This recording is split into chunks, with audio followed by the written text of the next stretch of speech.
امیر علیہ سنت کے لائیو فیس بک پیج پر جو سوالات کا سلسلہ ہے، وقاص رضا پوچھ رہے ہیں کہ جو شخص امیر ہو جاتا ہے اس کے لیے کہا جاتا ہے کہ اللہ نے اس کا ہاتھ پکڑ لیا ہے، ایسا کہنا کیسا ہے؟ ہاتھ پکڑ لیا، یہاں مراد یہی سمجھ میں آتی ہے کہ اللہ تعالیٰ اس کی حمایت فرما رہا ہے، اس کی مدد کر رہا ہے، یا اللہ تعالیٰ اس سے راضی ہو گیا ہے، اس کو نواز رہا ہے۔ تو یہ کانسیپٹ صحیح نہیں ہے، تصور کہ جو مالدار ہے تو اس لیے مالدار ہے کہ اللہ سے راضی ہو گیا ہے تب اس کو مال دے رہا ہے۔ اللہ تعالیٰ اپنے نیک بندوں سے مال کو دور رکھتا ہے۔ اس طرح کے بہت ساری روایت ہیں، لیکن اس کا مطلب یہ بھی نہیں ہے کہ جو مالدار ہے اس سے اللہ یقینی طور پر ناراض ہے، یہ بھی نہیں ہے، کیونکہ بعض صحابہ کرام بھی مالدار تھے، بعض اولیاء کرام بھی مالدار تھے، لیکن مال داری کون سی اچھی ہے اور کون سی بری ہے یہ میں پہلے عرض کر چکا ہوں۔ اعلیٰ حضرت رحمۃ اللہ تعالی علیہ کے فرمان کے مطابق تو مال کون سے کو یوں سمجھے کہ جیسے کشتی ہے، کشتی پانی میں ہے تو تیرتی رہے گی، سمندر میں بہت بڑا پانی کا ذخیرہ ہے، پانی اس کو نقصان نہیں پہنچائے گا، وہ تیر رہی ہے کشتی۔ اب پانی اگر اچھل کر کشتی میں آ جاتا ہے تو اب وہ کشتی ڈوب جائے گی۔ جب تک کشتی کے باہر پانی تھا اس سے کشتی کو کوئی نقصان نہیں تھا، پانی کے اندر، پانی کشتی کے اندر آیا تو نقصان پہنچا۔ تو اسی طرح دنیا کا مال چاہے جتنا بھی ہو، جب تک وہ دل کے باہر ہے وہ نقصان نہیں پہنچائے گا۔ جب وہ دل کے اندر آیا، یعنی اس مال کی محبت دل کے اندر آئی، اب یہ نقصان پہنچائے گا۔ تو صحابہ کرام کے بعد جو مال تھا وہ دل کے باہر تھا، دل کے اندر نہیں تھا۔ جن اولیاء کرام کی مالداری کا لکھا ہوا کتابوں میں کہ یہ بڑے مالدار ہوتے تھے، تو ان کے بھی مال جو تھا دل کے اندر نہیں تھا، وہ دل کے باہر تھا، ان کے لیے نقصان دہ نہیں تھا۔ ورنہ تو سیدنا سلیمان علیہ نبینا علیہ صلاۃ والسلام تو نبی تھے اور حکومت آپ کی تو تھی ساری دنیا پر، ہے نا، ساری دنیا پر ان کی حکومت تھی سلیمان علیہ السلام کی، لیکن قلبی محبت دل میں نہیں۔ اللہ اللہ میں تو حج کرنے جاتا ہوں، پیسے جمع کرتا ہوں، مدینے جاتا ہوں، میں تو آپ کو یار واقعی صحیح ہے۔ اس کے جیب پہ ہاتھ ڈالنا یار، مجھے کسی کی مدد کر کے اپنے لیے نہیں لے رہا۔ ہمارا غریب پڑوسی ہے بیچارہ، وہ کافی ہے نا غربت ہے، سفید پوش ہے یار، نوٹوں کی گڈی اس کی آپ تکلف میں لے لیں، بے تکلفی میں، پھر آپ کو پتہ چلے گا کہ مال دل میں یا باہر ہے، سمجھ پڑ جائے گی۔ یہ بے تکلفی کی بات کر رہا ہوں اس سے۔ تو یہ مالدار جو ہے نا، یہ میں نے دیکھے، ہاں وہی ہم تو اللہ اللہ کرتے ہیں، جھوٹ بول رہے ہوتے یار، مطلب ہم کیا زکوٰۃ نہیں دیتے؟ زکوٰۃ کے لیے ہم نے تو ایک دور تھا نا، میں زکوٰۃوں کے لیے دھکے کھاتا تھا، یہ اب ماشاءاللہ میری کثیر عیال ہو گئی، میرے مدنی بیٹے لاکھوں، مدنی بیٹیاں لاکھوں ہو گئی، تو اب مجھے مالیات کی، چندے کی، مدنی عطیات کی کوئی ترکیب نہیں کرنی پڑتی، ورنہ میں خود دکان جا کر، ایک دور تھا کہ مدنی عطیات کرتا تھا، جب مدنی عطیات ہماری اصطلاح نہیں تھی، چندہ کرتے تھے ہم، تو ایسے دھکے کھلاتے تھے یہ مالدار لوگ، صحیح بولتا ہوں۔ کوئی تو بولتا تھا معاف کرو، دور سے دیکھ کر یہ بھی سنے میں نے، معاف کرو۔ کوئی بولتا تھا دور سے ڈگڈگی بجا دیتا تھا، مولانا بعد میں آنا، یا کوئی بولتا تھا ہم نے تو زکوٰۃ بانٹ دی ہے، تم لیٹ آئے ہو، کوئی بولتا ابھی ہم نے زکوٰۃ نکالی ہی نہیں ہے، کوئی بولتا ہو تو ہمارے وہ جو بڑا بیٹا ہے نا حساب اس کے ہاتھ میں ہے، کوئی بولتا میرے ہاتھ میں کچھ بھی نہیں ہے، میرے باپ کے ہاتھ میں حساب ہے۔ ایسے مطلب سب سچ بولتے ہوں، ویسا اس نظر بھی تو کہاں سے قائم کرے؟ لیکن کسی فرد معین کے بارے میں یہ کہنا کہ جھوٹ بولتا ہے، اس کے لیے دلیل چاہیے، لیکن عام طور پہ قرینہ ہو جاتا ہے کہ جھوٹ بہت چل رہا ہے، بہت جھوٹ چل رہا ہوتا ہے۔ ٹالنے کے لیے یہ نہیں کہیں گے کہ آپ کو دینے کا میرا دل نہیں ہے، وہ برا لگ جائے گا نا سامنے والے کو، تو وہ جھوٹ بول کے ٹال دیتے ہیں، ختم ہو گیا ہے، بانٹ دیا ہے، گنجائش نہیں ہے، آئندہ سال جلدی آنا، فلاں یہ وہ۔ زکوٰۃ دینے میں بھی اتنے نخرے اور اتنے مطلب میں نے بہت اس مردار پہ کیا للچایا، دنیا دیکھی والی ہے، تو اللہ تعالیٰ حقیقت میں ہمیں مطلب یعنی کہ ایمان کا مال جو عطا کیا وہ سلامت رکھے، تقوی کا مال دے، نمازوں کا مال دے، عبادتوں کا مال دے۔ یہ دنیاوی مال میں اپنے لیے تو بولتا ہوں کہ یا اللہ مجھے کثرت سے مال دے کر مجھے آزمائش میں نہ ڈال، کہ میرے پاس بھی مال آیا تو مجھے اس کی محبت سے بچنا میرے اختیار میں نہیں ہے، تو اپنے نہ آوے نہ اس کی مطلب مصیبت میں آدمی پھنسے، تو پھر جھوٹے دعوے کہ مجھے دنیا کے مال کی محبت نہیں ہے اور یہ غلط، تو پھر آدمی چپ رہے، بولے نہیں کہ مال کی محبت مجھے نہیں ہے۔ مال کی محبت تو بالکل سامنے آ جاتی ہے اور اس کے مطلب انداز سے اکثر پتہ چل جاتا ہے۔ واللہ تعالی اعلم ورسولہ اعلم عز وجل وصلی اللہ تعالی علیہ وآلہ وسلم صلو علی الحبیب صلی اللہ تعالی علی محمد۔ الحمدللہ کثیر عاشقان رسول اپا اس وقت فیضان مدینہ میں بھی مدنی قافلے سے مختلف علاقوں سے مدنی قافلے بنا کر حاضر ہوئے ہیں، کیا بات ہے۔ اور اس وقت بھی ہمارے کئی مقامات سے ہمیں خبریں مل رہی ہیں کہ انہوں نے وہیں پر جو ہے وہ جمع ہو کر مدنی مذاکرہ دیکھنے کا سلسلہ بنایا ہے، اور آج ہماری مجلس مزارات اولیاء کے تحت جو ہے وہ اج شریف میں جو ہے وہ عرس مبارک میں جمع ہے، اور وہاں پر بھی کثیر مدنی قافلے والے بھی موجود ہیں اور زائرین بھی موجود ہیں، تو باپا ان سب کے لیے دعا بھی فرمائیے گا۔ ایک اسلام بھائی جو ہے وہ بذریعہ ویب سائٹ لائیو چیٹ پر جو سوالات آ رہے ہیں، عبد الرحمن اتاری باب المدینہ سے پوچھتے ہیں کہ مرے ہوئے جانور کو دیکھ کر اگر بے اختیار انا للہ و انا الیہ راجعون پڑھ لیا تو کیا حکم ہوگا؟ اگر اپنا جانور مر گیا اور انا للہ قصدن پڑا تب بھی صحیح ہے، نقصان ہوا نا، تو کوئی بھی جانی مالی نقصان ہو تو انا للہ و انا الیہ راجعون پڑھی جاتی ہے۔ ہمارے یہاں مشہور ہے کسی کی میت ہو جائے تو ہی انا للہ پڑھتے ہیں، تو کوئی حرج نہیں، اگر جانور مرا ہوا دیکھ کر پڑھا تو صحیح ہے۔ مرے ہوئے جانور سے متعلق ہمارے پاس بھی ایک سوال ہے۔ ماشاء اللہ، اور میرے پاس کئی سوالات ہیں حاضرین کے لیے اور مدنی منوں کے لیے بھی ہیں۔ مدنی منع تو آج تو بڑے اہتمام سے آئے ہوئے ہیں، ہے نا؟ تو ڈرک کالونی نمبر 4 والے جو ہے وہ، اور عشاء کی نماز بھی انہوں نے ماشاءاللہ یہیں پر ادا کی ہے مدنی منع۔ ماشاءاللہ وہ گمبٹ کا جامعۃ المدینہ بھی آیا ہوا ہے، باب الاسلام آیا ہوا ہے نا؟ ہاں، اب مجھے اطلاع ملی تھی کہ یہ ہاتھ لے رہا نہیں ہے، تو یہ سارے گمبٹ والے ہیں، اتنے سارے جو ہاتھ لے رہا رہے، پیچھے بھی گمبٹ ہے سامنے بھی گمبٹ ہے۔ اللہ تعالیٰ گمبٹ والوں کو سبز گنبد دکھا دے، ہے نا؟ یہ بیچارے جو کو غریب رہے کہاں سے گمبٹ، نام بھی نہیں سنا ہوگا ایک تعداد نے۔ یہ باب الاسلام سندھ کا ایک وہ چھوٹا سا کوئی پتہ نہیں شہر ہے یا قصبہ ہے، شہر ہے، سٹی ہے، شہر جیسا پھل سٹی، یا پھل تو مجھے لگتا ہے سٹی اس کے پاس سڑک کے آ گیا ہوگا، سٹی نوشہر و فیروز تو ہے، پھل تو میں نے پہلی بار نام سنا، پھل سٹی ہے یہ بھی۔ اچھا، سٹی کا معنی سمجھتے ہیں نا؟ یعنی اہل علم جانتے ہوتے سٹی کیا ہوتا ہے، شہر۔ نوشہر و فیروز اچھا ضلع ہے، مگر اس میں سٹی بھی ہے نا، نوشہر و فیروز نہیں، اچھا ضلع پورا، تو اس کا شہر ہے پھل، لیکن یہ چھوٹا سا ہی شہر ہوگا، ظاہر ہے سائیکل پر 4-5 منٹ میں پورا راؤنڈ ہو جاتا ہوگا اس کا، چھوٹے چھوٹے شہر ہوتے ہیں، لیکن اس کی تعریف پر اگر یہ پورا اترتا ہے تو یہاں جامعۃ المدینہ فیضان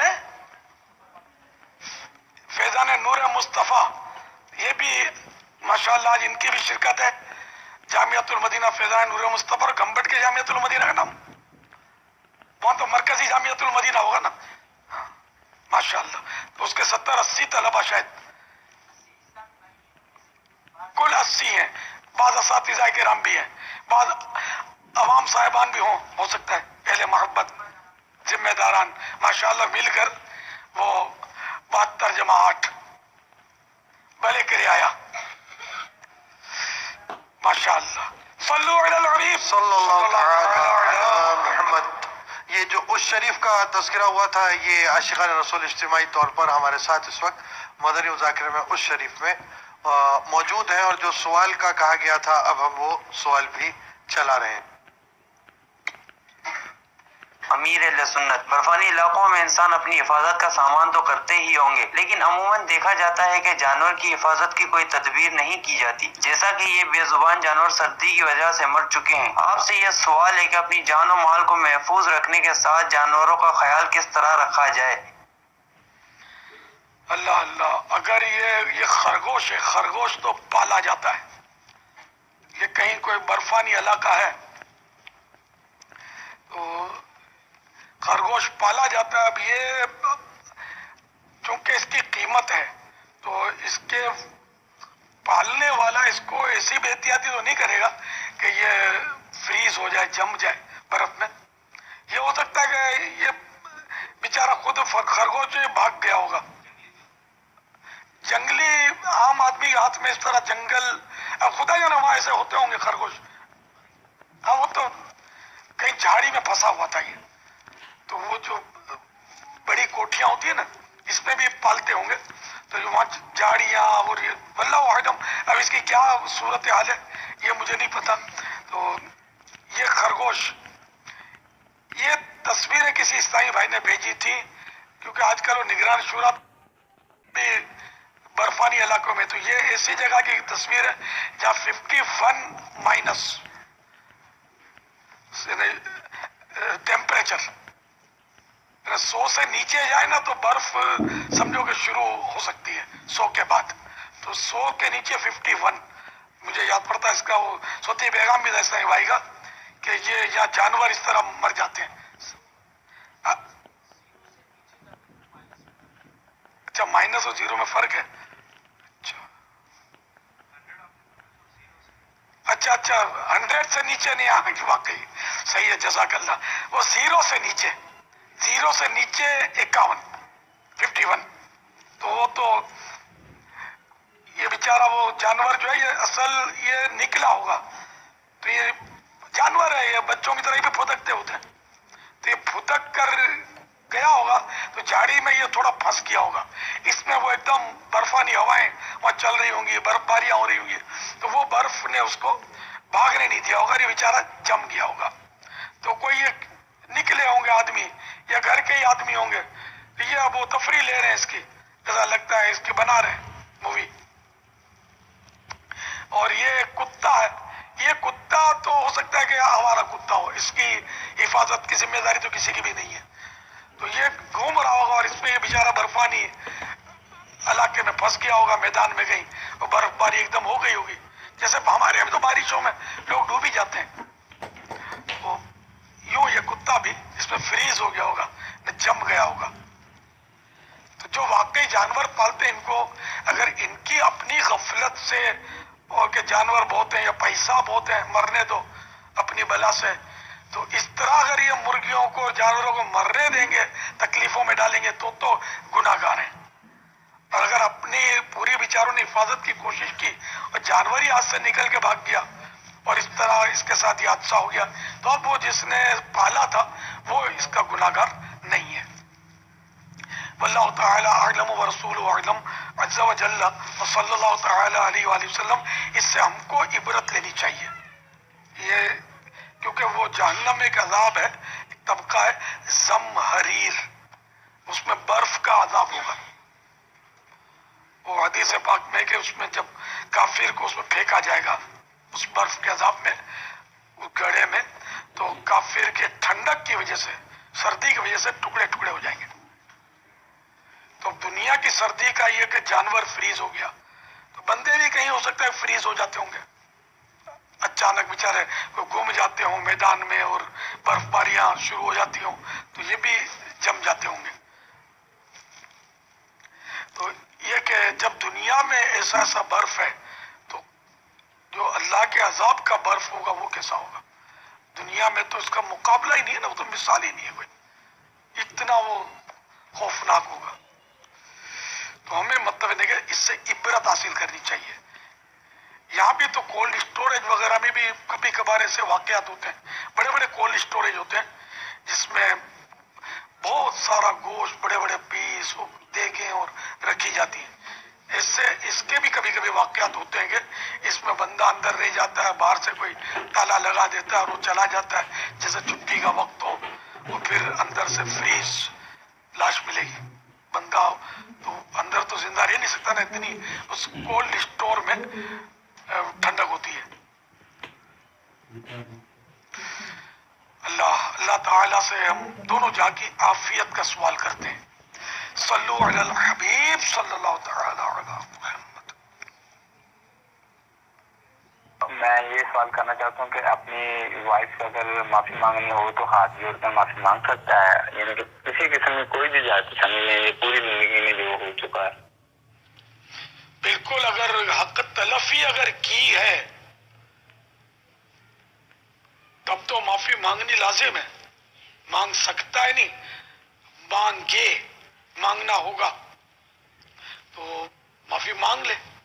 جیسے معافی مانگنے کا ایک یعنی کہ صحیح طریقہ کہ اس کے دل میں سے وہ بات جاتی رہے، ایسا انداز اختیار کرے.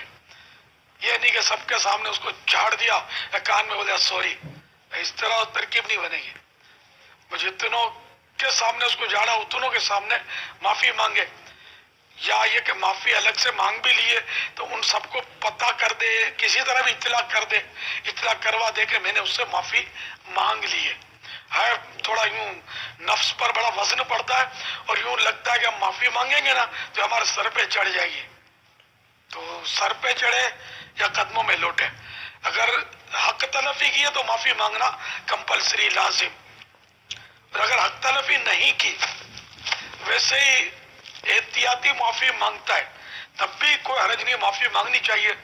میں گنتی میں مبالغہ کرتا ہوں، میں نے 100 مرتبہ معافی مانگی ہوگی، اتنی بار معافی مانگی ہے. کیا میری تو شان ہے نہیں جو فرق پڑتا، اپنی شان بے شان میں کوئی فرق نہیں آیا. گھر بھی آپ کے سامنے چل ہی رہا ہے، اللہ کی رحمت ہے. جیسے مطلب تو کوئی لڑائی جھگڑے اور اس طرح کے معاملات نہیں ہیں ہمارے الحمدللہ. تو میں تو معافی مانگتا رہتا ہوں بھائی، معافی مانگنے میں عافیت ہے.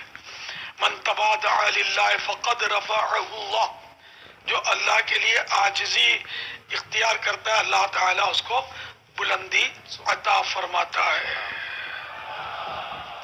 یعنی آپ اس کو اس واقعے سے سمجھے کہ ایک بار اسی طرح میں نے کوئی معافی مانگی کچھ چیزوں کی، جہیز کے سامان اور اس طرح کی چیزوں کی، تو میرے کو بولا آپ کتنی بار معافی مانگے گے؟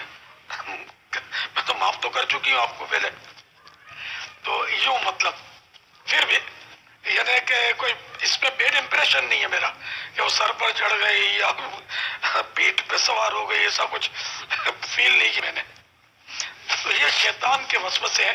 شیطان چاہے گا کہ آپ معافی نہیں مانگے تاکہ نفرت کی دیوار مضبوط ہو، آپس میں لڑائی ٹھنڈی رہے.